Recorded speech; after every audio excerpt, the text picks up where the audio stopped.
Alright, I wanted to do a really quick bit about just like a silly thing you can do with procedural texturing in terms of UVing stuff. So I have this goofy dagger here. I've done some procedural texturing on it. I've tried recording tutorials on it like 6 times and something went wrong every single time. Either I wasn't recording or my mic was off or something. So I'm going to go over the highlights of that with ugly shaders. Same basic principles apply. Happens. So the first thing that I want to mention is, let me just hide all of this stuff that's not relevant for the purposes of this. Alright, so the first thing is this is not a solid mesh. What I have done is just mesh combined a bunch of different objects. What I want to note about these objects is that if we look in our this thing, the UV editor, sorry, I have everything basically set up by part. So I have like all of the blade texture stuff here. I have all of anything that I want to be like a brassy color here. This is my leather handle thing, and then this is my other thing. And this is not the most efficient use of UV space. These could be a little bit larger, but what this allows me to do, which is what I was going for when I set this up, is I can split this texture into uniform squares, which is going to allow me to do something kind of goofy in a second. So let's go ahead and assign this a new material. I'm going to make this a mix. Oh god, you know what? Let me just mesh combine these again. So it's also just a really quick note. The reason that I'm setting it up like this is it's very bad practice to assign materials on like per face basis. It just is. It's really weird, especially if you need to port it into another software or something like that, where you might not have that ability. It also just makes things a nightmare because you need to select the same faces over and over. So it's a lot better to have a single object with a single material on it rather than per material basis. Anyway, or sorry, like a per face basis for assigning materials. All right, so let's nip over and clear out all. This is gonna be a nightmare because I already have a lot of stuff open in here. All right. So let's go ahead and make a new mix shader, which I'm going to call mix blade hilt. And let's make 2 crappy textures for this, just some I'm going to use Lamberts for this because I have a love of Lamberts. So this is going to be blue. And like I said, not texturing this for realsies, just trying to demonstrate some principles here. I'm going to throw blue into shader 1. I'm going to make another Lambert because it loves me some Lamberts, and I'm going to throw that into my mix shader again. I'm also going to make this one red. Okay, so we have red, and I am going to take this material and I am going to shrink my hypershade so I can actually function in a somewhat coherent fashion. Give me a moment. My wrists are kind of killing me right now, so I am finding it a little bit hard to click with precision. I do apologize for that. Anyway, so by default, this is what we are going to have. If I play this render, it's gorgeous. It looks terrible. And basically what we have is some ungodly pink color, because apparently bright red and bright blue make this bizarre magenta-y kind of deal. So, not ideal. What we want to do is basically segment off the blade, because we're trying to basically isolate this color. So I'm gonna like pop the blade off, make that a different color, and then make the handle the rest of a different color. So to do that, I'm going to use a ramp texture, and I'm going to turn interpolation off entirely. And if we slide this around, you'll notice theoretically somewhere in this texture it should be changing theoretically. But it's kind of not. The reason actually, if we look at this thumbnail, so I'm trying to separate the blade, which is on the left half, not like the bottom half, so I actually need to switch this to a U ramp, and then theoretically it should function there. It would also help if I actually plugged this into my mix node. Cough, cough, cough. Okay. So let me just, this is what I started with, which, doesn't really make a whole lot of sense, but you can kind of see how the material is like wrapping. So again, we switch this to a U ramp. It gives us something much closer to what we were actually looking for. And then just if you're doing this, you do want to make sure that whatever, that's dark and impossible to see. Basically, you would want to make sure that this is also hitting the back part of the blade and you're actually covering all of the UV areas that you need to cover. So I'll just sort of focus on the top for now because my lighting's terrible for lighting the back of this. Alright, so we separated the blade. What we can do is make another mix shader. And like I said, it's a little bit convoluted to do stuff like this, but it is very convenient in, you know, just for what I was specifically trying to do with this. So I'm going to call this mix hilt. Cool. And I'm going to grab my first mix shader. I'll throw that in there. I'm going to make another Lambert, and I will make this one a glorious yellow. Yellow, because I like yellow. Yellow is good. Yellow brings me joy. Okay. Now I'm just actually rambling like a crazy person. Okay, pop that in there.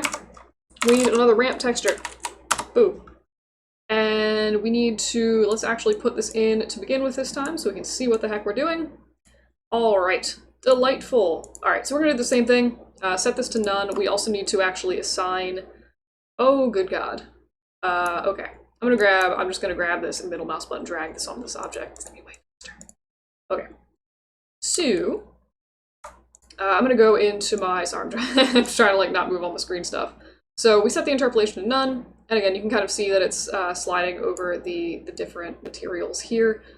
In this case, it seems possibly like I may have hooked some stuff up wrong, because you can see it's also covering the blade section there.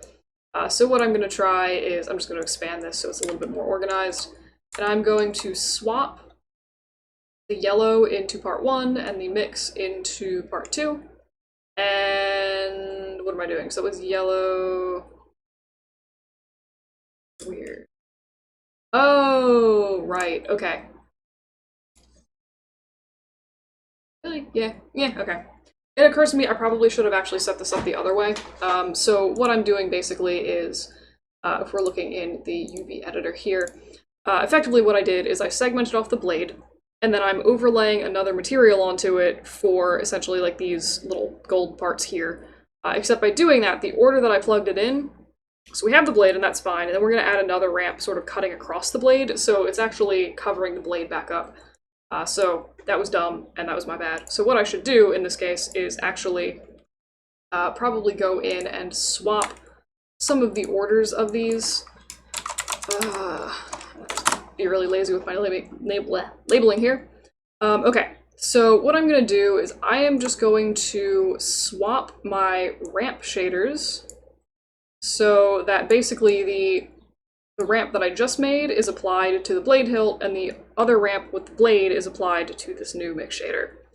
Hopefully, that does indeed look better.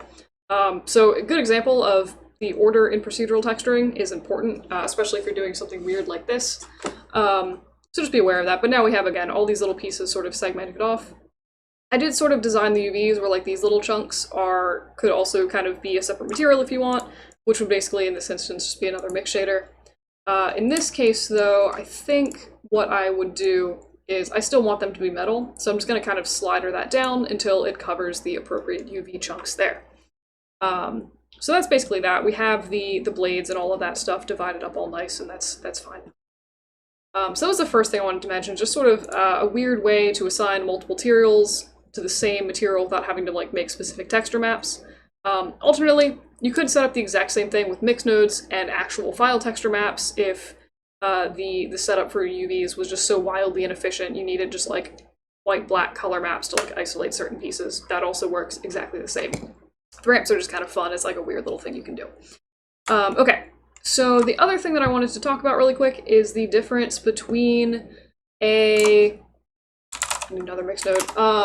So the difference between curvature nodes and ambient occlusion nodes, and some weird ways that you can sort of like hack the system to a certain extent. So let me go ahead and make another Lambert, and I'm going to call this one pink. Sure, because why the heck not? Actually, I think green might actually stand out better on this, and also I don't like pink. Cough. Definitely my motivation is not me purely just hating pink there. Definitely not what just happened. Okay, so we plug these in and that's fine, and this is going to be me trying to add a little bit of like dust and grime to the crevices of this. That looks logical. Okay, so what I'm going to do is show you, like I said, two different versions of an AI curvature versus an ambient occlusion node. and just really briefly talk about one or two of the sort of weird things about each of them. Okay, so here's my curvature node. I just wanted to isolate select, so I'm just going to sort of up the radius on that in a somewhat arbitrary fashion. Okay, so here's what we have for the curvature node. We have these like weird areas of green. I actually used a curvature to add some like shiny stuff to the edge of the blade. I don't know what this is. It looks terrible. It's like some kind of procedurally textured hell banana, but I like it. Probably more than is reasonable. Anyway, so good thing about a curvature node is, for the most part, like by default, it doesn't care about stuff from separate objects. And actually, I can make this demo better. Let me, really quickly, duplicate this object. Really gonna not show me my, handle there? What are you doing? Weird. Okay. It's apparently, okay, now it'll show me, I see. For some reason it was just like, hey, you know that handle that's super useful to like have visible sometimes? What if we don't have that visible? Anyway. Alright, so I'm gonna do two things with this. I'm going to mesh union, separated mesh, and then I'm just gonna throw in just a weird sphere somewhere in here with, just for grins, that is super annoying. And I'm going to also assign this the same mix shader that the Dagger has by just dragging that on. Okay, so by default, if we are looking at this very ugly render, you see that the curvature node works pretty much exactly the same by default between the unified object and the separate object, and it doesn't care super a lot about the sphere in it for the most part. It is actually registering a little bit of that sort of sphere clipping, which is interesting, and honestly that usually doesn't happen in my experience. But anyway, alright, so there are some settings within the curvature node. So if you type in inclusive, I believe is sort of asking you for some of these like trace sets here, which honestly I've not really played with. So by default, if you turn that on or off, doesn't seem to make a huge difference. The self only is saying only look at the per object basis. So that is going to be more readily obvious on like these areas here on the hilt, since this thing is a physically separate piece, and you'll notice that a lot of the red that is present here, or a lot of the sort of green curvature stuff that is present on the top piece, is different on the bottom piece. Same thing a little bit for like the area between the separate little bottom ring on the side over here, and a little bit on the sphere as well. You'll notice it's not sort of clipping through that sphere. So this is basically saying, again, if you check that in self only, that's looking at only that object and nothing around the object. So that's a curvature node. That's curvature node. AO does a very similar thing, or you can make it do a similar thing. And I'm going to, I'll hook this up to a ramp shader in a minute. I find that I can almost never use just plain AO nodes for stuff. It's just, for some reason, ends up not super working. Alright, so for one, I believe you can switch the, yeah, sweet. You can switch the white and the black values if you need to, like, invert the values that you have, but by default, it usually gives you something significantly softer as a result. And I found that this is, like, again, one of those weird things where it's kind of like, no matter what I do to this, I can't usually get as aggressive values as I might want for this. Which is why, again, you can kind of see it, but it's not like super aggressively showing up. So I usually do type it into a ramp texture. Can't tell, I really like ramp textures. They're just handy. Okay, so I'm going to very messily pipe that into my mix shader. And at this point we have basically the same thing, more or less. However, now we have the ability to actually brush a lot more white in. So in this case, it's giving us a little bit more detail in terms of the, what am I saying? It's giving you a little bit more control over those values, and it also, I find ambient occlusion tends to be a little bit better sometimes about letting you get more dirt farther out on an object, which is kind of nice if that's the thing you're looking for. So the thing to be aware of for this is it's very, very clearly different between the combined object and the separate object. And if we look at the two, I mean, you have a lot less green here and a lot, I'm not going to say a lot of green, but it's like clearly more tinted here. And it's clearly more tinted sort of at the bottom over here.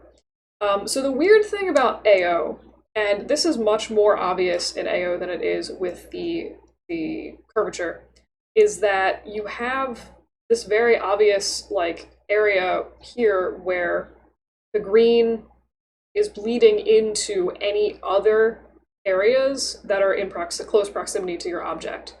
So this, like I said, gets a little bit strange, where maybe if this is like sitting on a ground plane and you don't want the ground plane, if it has the same material, or like the dagger to be overly procedurally, you know, filthy directly on the ground. Like that's a little bit weird.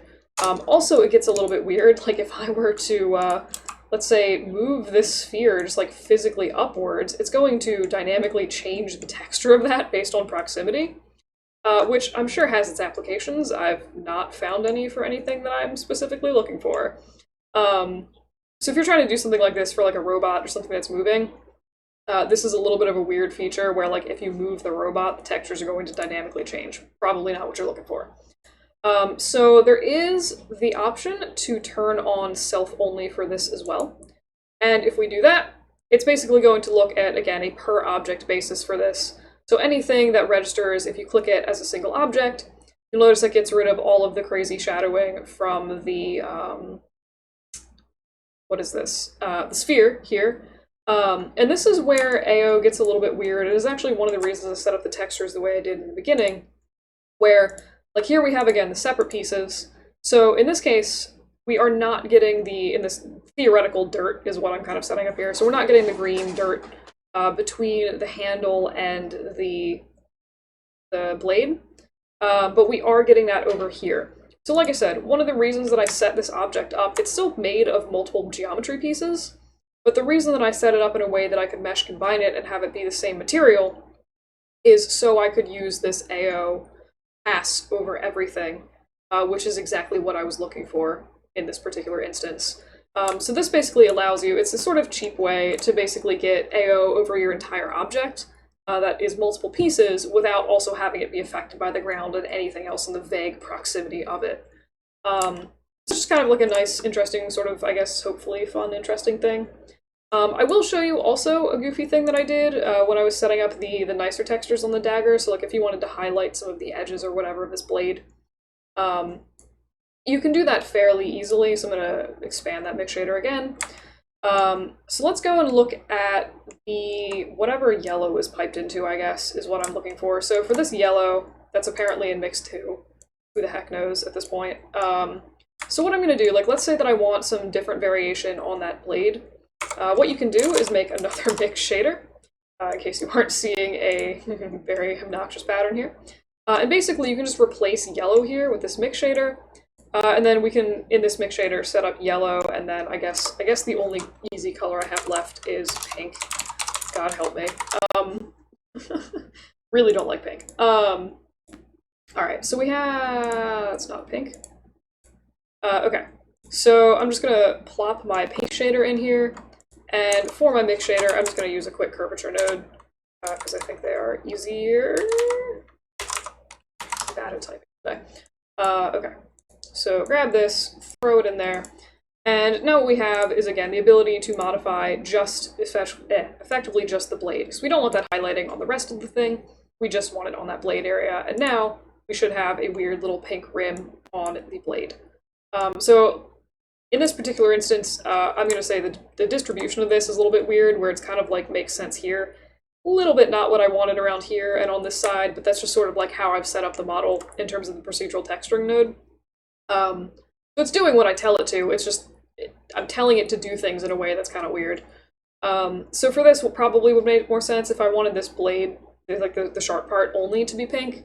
I probably could have broken that off in my UVs or made a custom texture map instead of using a curvature node, but I'm using the curvature node instead. Okay, so the other thing to also look at is, let's say maybe that we wanted a little bit of wear on the handle, which is also something that I did in the original nicer looking texture. So we can do that again just by swapping out some quickie textures. So I'm going to call this, actually, what am I doing? Sorry. I'm just going to replace the blue with this, It's kind of actually convenient having things set up with just a bunch of different, very generic Lamberts. It makes things extremely easy to tell what the heck is going on. Alright, so I will place this with light blue, because the handle's blue, and contextually that makes sense. So let's go in here and do something like this. For this mix node in here, I'm going to use, I think I used an AO node for that, because I liked a little bit how the ambient occlusion sort of worked for this. I thought it gave slightly better results. I know I'm going to put a ramp shader on this, so I'm just going to do it. Really have trouble with the AO nodes. You could also use, you know, something like a AI color correct or anything like that, but I struggle with them for some odd reason. I don't like them, I don't find them intuitive, so I'm just not going to use it. Okay, so here we have our AO. I would like maybe a little bit more sort of black in this. I also do want this to be self-only, because I don't want the environment affecting this all super crazy. So we can really just slider that to be super aggressively black if we wanted to. And this is basically going to say there's only going to be wear on the outside of this texture. So if we look at this, it's actually not super the best example. Let me see if I can actually mess a little bit with the... Nope. Spread? Nope. Voila. Okay. Anyway, I'll figure this out a little bit later. But basically what we can do is, what I was going for here, is we can come back in and do a really weird thing to this ramp. So the white area is the area where we want the texture basically to be showing, or to be sort of modeled between the two. You can do a really cheap thing and map a noise texture into here. And it's going to give you basically just, like I said, a noise texture directly on that portion of the ramp. And the only part we care about is the handle, because that's the only place this is actually showing, but you could do this for any other areas of this as well. Dear God, let me expand that. But you see now we have a little bit of sort of modeling between that. And usually I also end up having to pipe the ramps, or the noise textures through a ramp, because I find I can often just sort of not get exactly what I'm looking for there. Arg. Arg. Arg. Arg. Okay, what was I putting this into? Okay, that was going into a ramp. And... okay, so what I'm going to do is I'm going to come back here, click on this little attribute thing, and just re-drag this onto selected color. That should remap it, and then once I do that, it does get a little bit weird with the preview, where it like oftentimes doesn't super show you, if you map ramps into noises, and at some point it does sort of break down and like not quite show you all of the stuff in isolate select. So this is kind of a very choppy and aggressive demonstration of this, but you can kind of see where now we have a little bit of variation within that handle, where it probably doesn't make a whole lot of sense, honestly, in terms of the overall layout, but we do get, again, a bit of variation within that handle if you were just looking to sort of break up a uniform texture a little bit. Obviously, you could do something a little bit nicer with these textures and maybe, like, you know, add in. So that is actually a terrible decision. This is a decent way to make fake Damascus steel sort of textures, but not necessarily a logical way to make grime. So what I just did there, don't recommend. But again, just sort of interesting, different, weird ways to do things if you are looking to sort of make things a little bit more aggressively procedural.